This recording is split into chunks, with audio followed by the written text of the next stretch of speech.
I put a weight on the end of this line, dragged it under the boat, and then you can see I'm now going to pull on this side, and then if you go around the other side you'll see what's happening. Someone once said that owning a sailboat is just fixing things in different locations, and this is certainly proving true. Over the last few passages, we have been noticing the engine was not engaging properly. On Esperance, we have a folding propeller. This is a fancy propeller that feathers.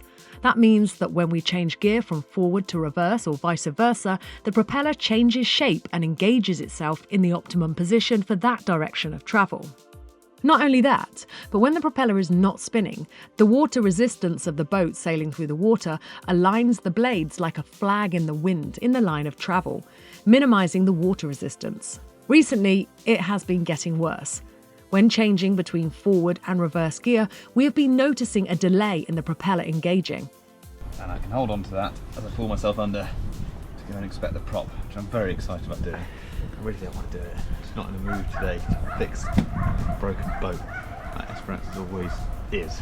It's just sometimes a little bit icky, the side of the hull, you know, it's all like green and so I'm wearing socks so I don't go Wetsuit on, line in place under the boat to hold on to, and tools at the ready. Most likely going to need that. It's a fishing wire or something. I'll try and cut. I've got a couple of cutters. Try and get it up. I've got a knife as well. But hopefully those things will be enough. I'll give you a shout if I need anything else in there. You need to do your Wim Hof breathing first. We were hoping the problem would be obvious. A bit of fishing wire or something wrapped around the propeller to stop it from engaging fully, or maybe just barnacles and marine growth gunking it up so it can't rotate freely. Having human lungs means that he can only stay down for short periods of time. But we were hoping that this would be enough time to see the problem. It would need a few attempts, however.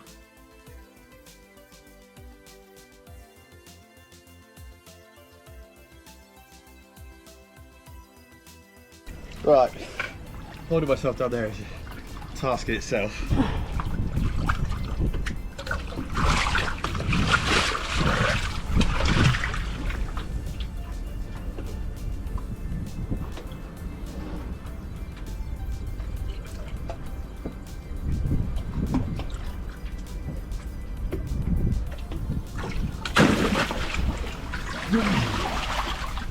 How long? That's your longest.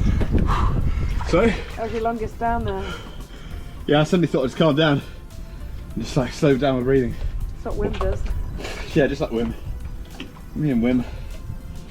Just going to check one more thing. Yeah. Just going to check the pre-bracket. I'm going to look at that. The rope cutter's alright. I cut my hand. I did. On a rope cutter? Today on something in barnacle. They're quite sharp. So I got my diving socks on. The propeller's spinning fine, it's all okay. It's overgrown though, like we are going to take out the water again at some point, probably before the end of the year. But it's working, so we now need to go and check the gearbox isn't the issue, which I'm really worried about, because that would be worse. Right, so all we've got to do is just change gear back and forth and hopefully the prop shaft will spin.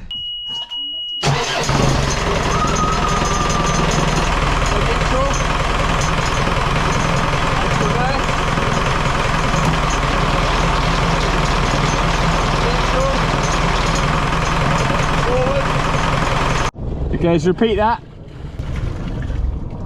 Okay, neutral. Under the water, the propeller, despite having some marine growth on it, appeared to be spinning freely, and feathering freely too.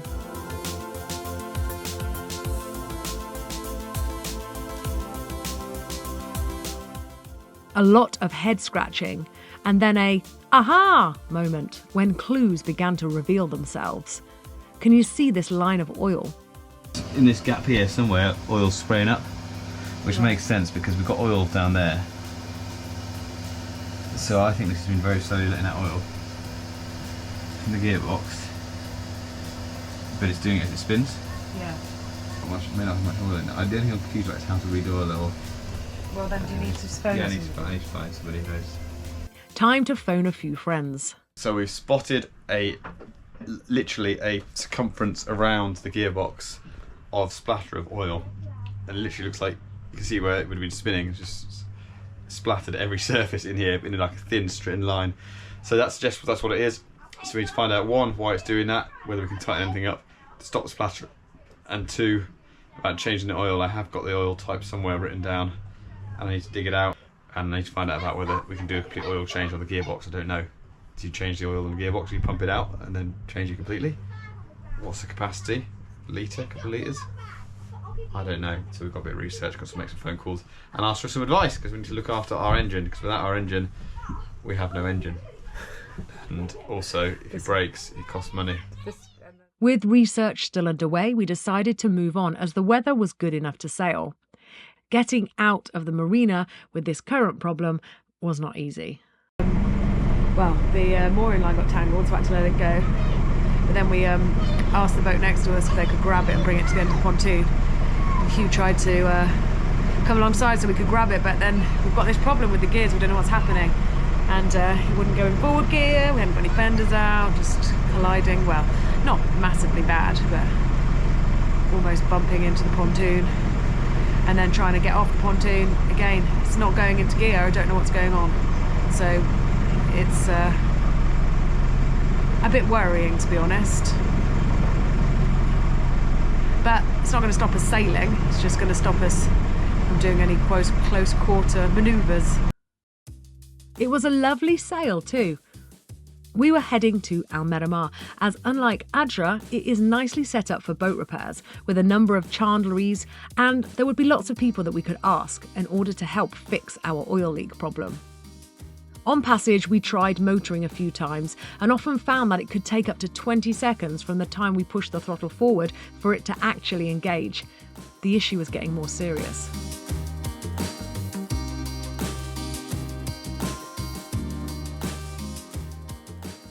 We motored into the marina and they offered us a stern-to mooring.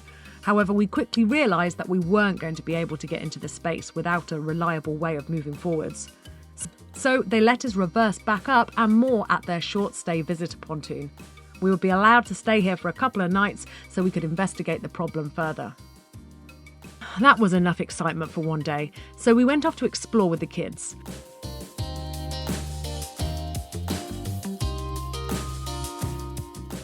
And noticed that there was an English boat whose name we recognised.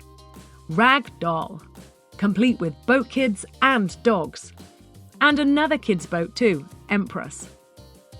We keep saying how amazing the sailing community is, and here is another example. Hugh mentioned our gearbox problem to Chris from Ragdoll, who just happens to know a thing or two about boats, as he is a naval architect with a wealth of knowledge and experience, so he was able to give Hugh some great advice on how to get started on our fix. That would start in earnest tomorrow, but for now it was a bit of family time.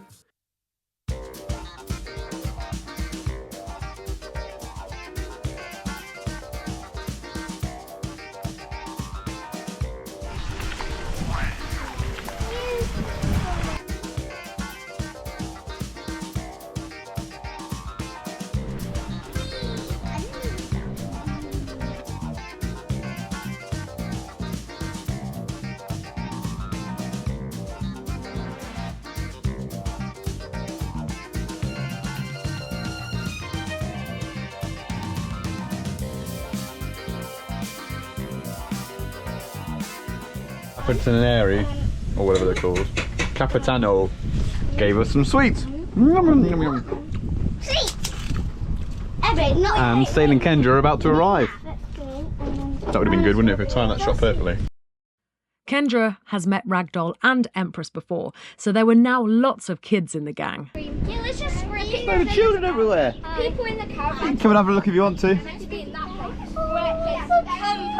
I named him Mr. Crab.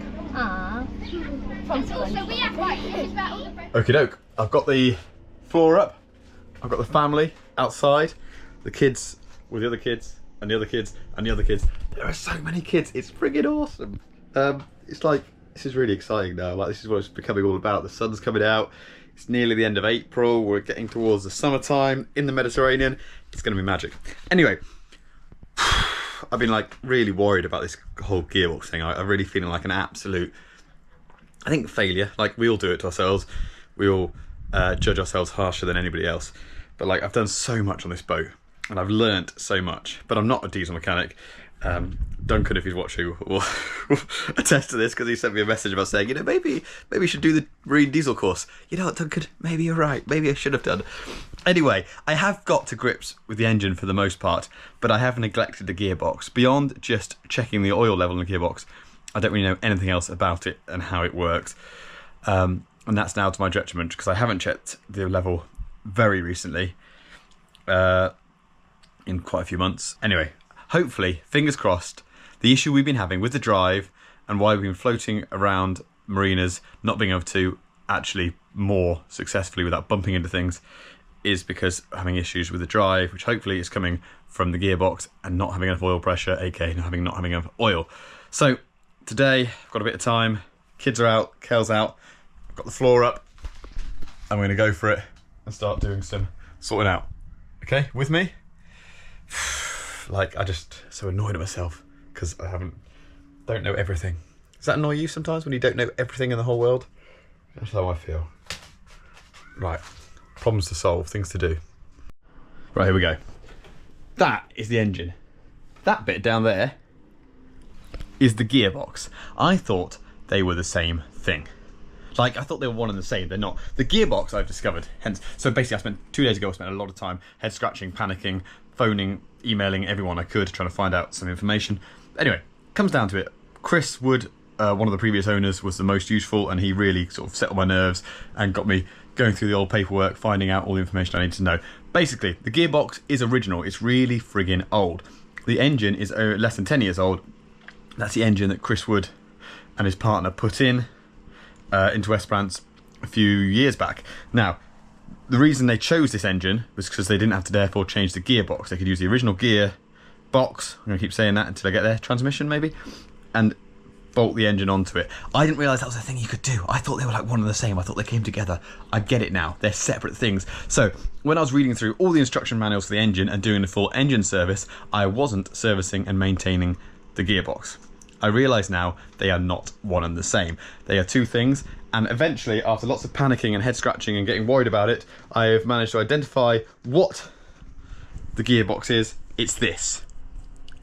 Got there, I've got a full set of instructions, and now have all the information I need, hopefully, to know how to look after and service our boxy thing. So 101808 2 point something. What's it? Here we go. Here it is. 2.1 to 1 ratio in forward and 2.31 to 1 ratio in reverse. Sort of makes sense. I get a little bit about that.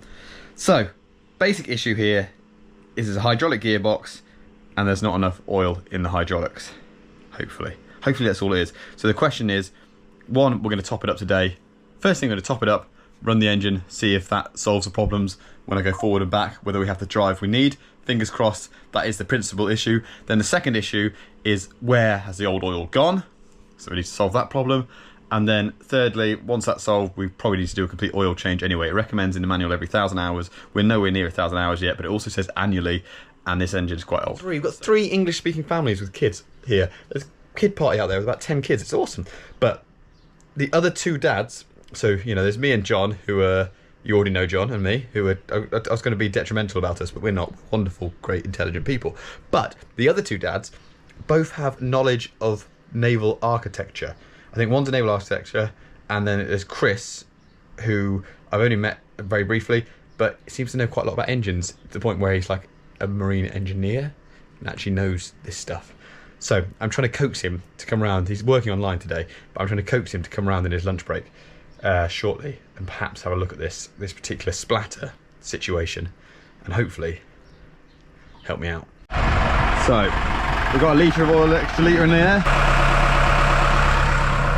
So the big difference, I think, is when we were in, wherever it was, Almar, I don't know what it's called, the other day, we were looking under the water when the propeller was spinning, and we could see the propeller spinning really clearly, like you can now. But the big difference today is you can see the effect on the water. And remembering back to the other day, is that the top of the water, the surface of the water when we were in forward drive was just calm. The propeller was spinning, but it was just calm. That looks far more significant than it did the other day. We didn't have anything like that drive, so that's really good news. So it's definitely what the issue is. We got to the bottom of it. It's just oil volume, oil pressure within the gearbox. So there's only a couple of other things to work out. Number one is quite how to get the level. You have to like dip it immediately after you turn the engine off when the engine's on temperature. And there's these two markings on here, one on this side, one on that side, but the level is above. Well, that's just, yeah. So it's all looking good in terms of level, I think, but I need some help with getting advice on that. And the second issue is we have definitely 100% identified the leak, which is good news, really, because we know where the problem is, we know what the issue is, so now hopefully we can fix it. Do you remember me mentioning that suspect ring of splatter? Well, we've just been running the engine hard in forward, which was great because you can literally see the surface of the water like bubbling up and the propulsion coming off the engine, which we weren't able to see the other day. So yes, that's great. We've got power back in the engine, we've got control back. It's definitely an oil issue, but the splatter has returned in gusto, in force, in forte, gusto, mucho gusto, mucho splatter. There is lots of splatter. Check it out. Ugh, lovely ring all the way up there and all the way up there. And unfortunately, because the engine rooftop was off, is that a bit? Yeah, there we go, a bit of splatter. Is that a bit of splatter? Oh, my iPad's got a bit. Yeah, there we go. What about, I think we're okay. It's not too bad. Can't see any up there. Nothing on the kid's new computer.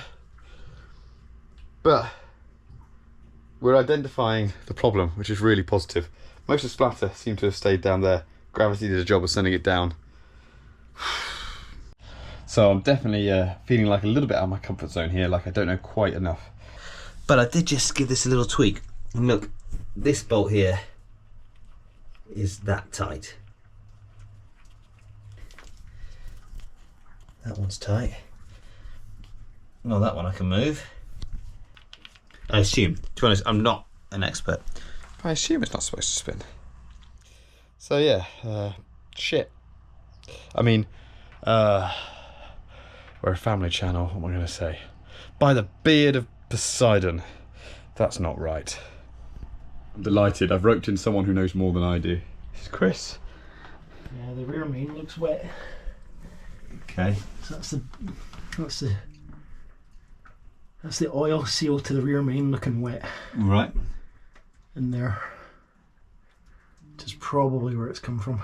It's just been spinning up all this. Yeah, so it's just travelling past that and then getting kicked out. Yeah. And then we ran the engine up so Chris could see firsthand where the splattering was coming from. It's nowhere near as bad as it was a minute ago, and that's only about as long as I ran it for a minute ago. Yeah. So the only other thought is, wait a second, you know when you, obviously we go in reverse and forward, Yeah. the whole engine moves forward and back a bit. Yes. You know, well, is that anything to do with it? It is possibly, because so you don't have a thrust bearing. So I don't know what that means, but okay. So the engine's right, so the prop's pushing in drive, that's getting pushed into the engine. Yeah, literally onto the engine, yeah, which then goes through the engine legs through to the hull.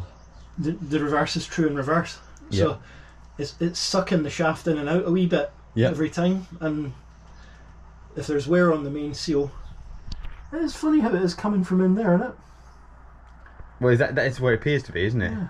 I mean, that's why my logic tied in, because that's where the bolts are loose, and one of the bolts seems to have lost its thread. Right, okay.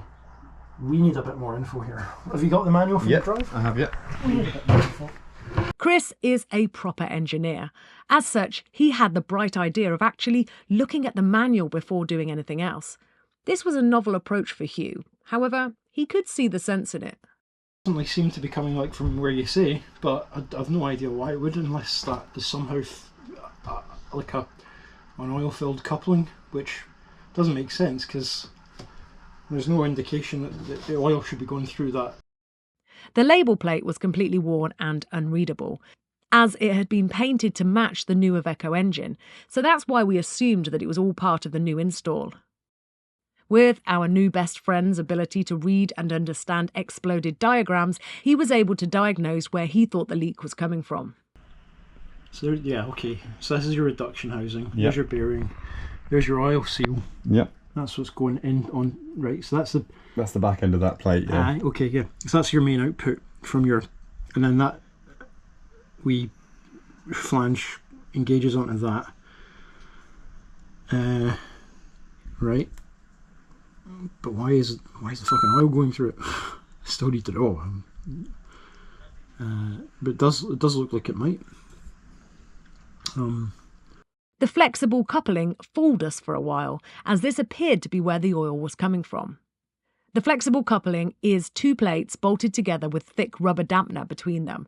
This is there to absorb some of the movement and vibration between the engine and the propeller shaft. The idea of a flexible coupling that was filled with oil, a wet coupling, was outside the realm of Chris's expertise, and that it had oil in it in the first place did not make sense to him. So if the oil seal is on, right, okay, so the oil seal's on that face, on the input shaft. Right.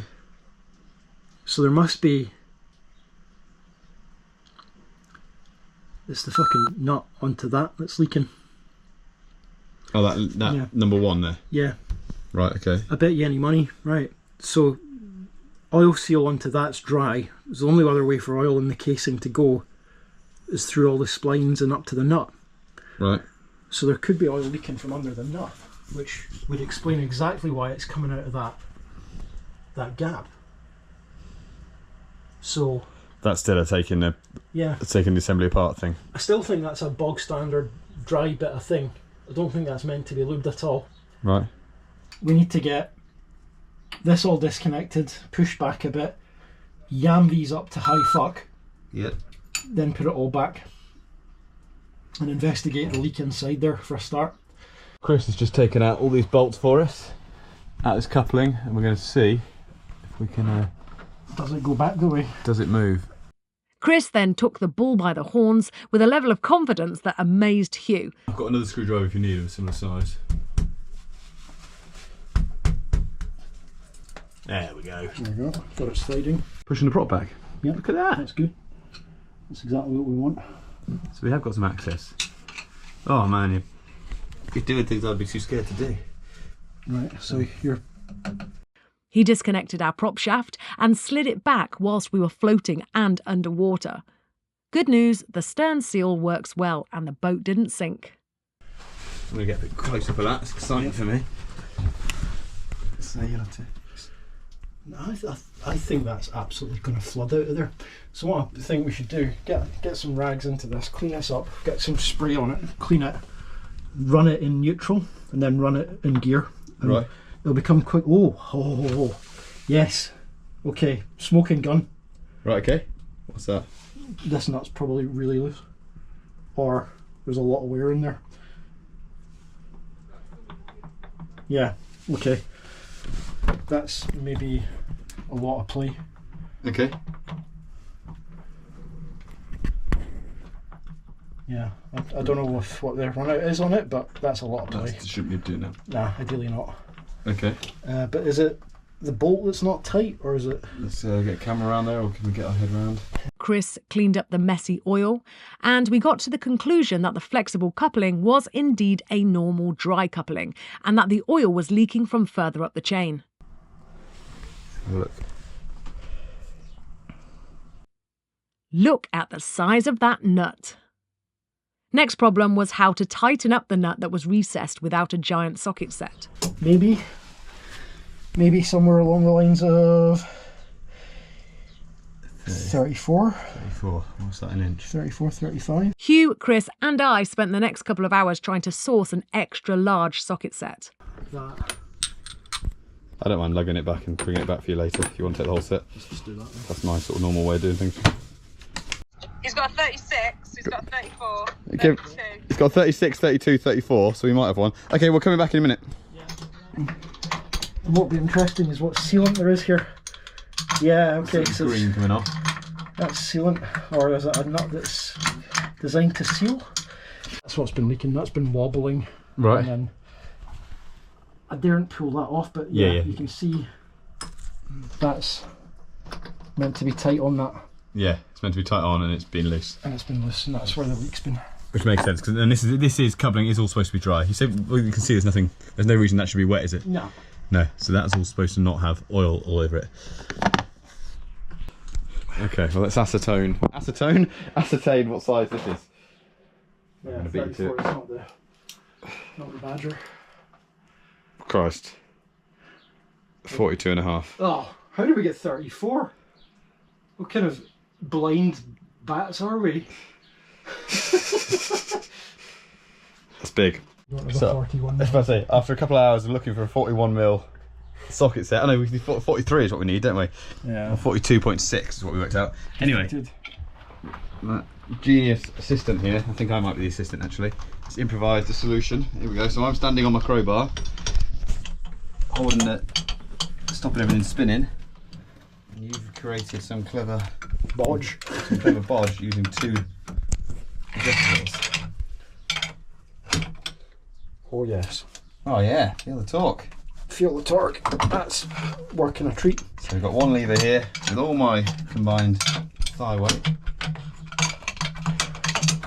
Certainly getting something out of it.